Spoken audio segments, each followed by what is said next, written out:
Hello, I'm Jeff with the Nevada Real Estate Post. I wanted to speak, as I mentioned in a previous video, on what it's going to take as a seller to compete in the competitive market that we are entering. So everyone out there, get ready!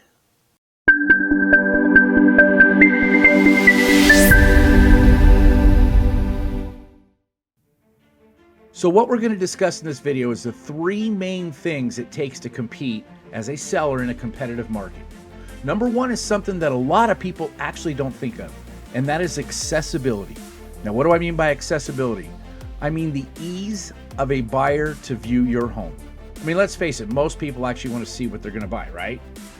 So accessibility is the first we're going to talk about. Now, if you're one of those sellers that says, no, you can't come to my house except between 4:41 and 4:45 every single day. Well, obviously nobody's going to come and do that.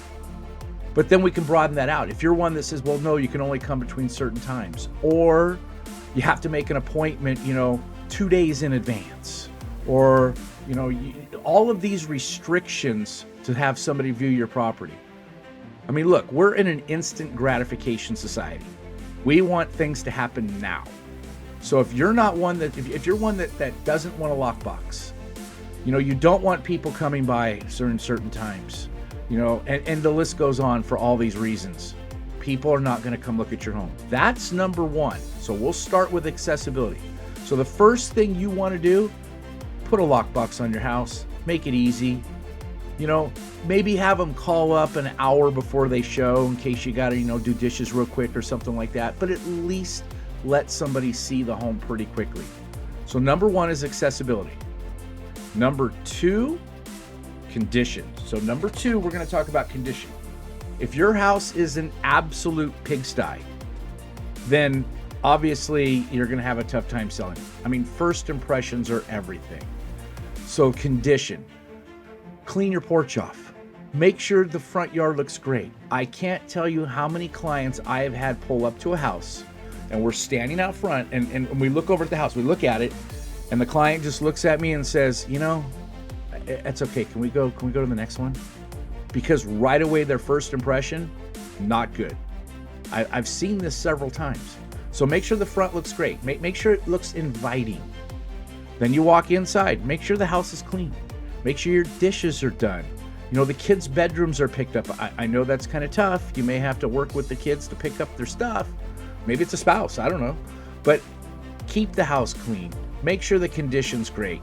Have the carpet clean. If you need to repaint, if you got to do something like that in a room, just do it. That's a very low investment for a higher return. So that's number two. Number two is condition. Number three, this is like the top, and that's price.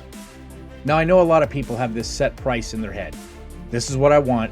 This is what I'm going to get. But the reality is you're competing against other people. So the best thing to do is look at what's selling in your neighborhood, look at those conditions of those homes, and then evaluate yours. Look at the price. What is it going to take to get your home sold against the competition? Do they have a pool? Do you have a pool? There are different parameters that are going to bring people in to a home. During the summertime here in Las Vegas, pools sell. During the wintertime, people aren't thinking about pools. It's 40 degrees outside. Who's thinking about swimming? But during the summertime, it's a big commodity. People want that. So we all have to view this during the market of the time of selling and the condition of your home, the accessibility against the price, against your competitors. I'll give you an example. You're going to go buy a car, and one dealership has a car, let's say for $30,000, this new electric car. It's one you've been looking at. But another dealership has that same electric car for $30,000, but it's got extra accessories to it. They're putting more on it. Maybe it's got better wheels, a better stereo. Which are you going to buy? You're going to buy the one that has the accessories, right? People do the same thing with homes when they're comparing your home to another against its price, against the others. So if you would like a nice professional opinion on what you can get for your home, be sure to give me a call. My number's right here. And everyone out there, make it a great day!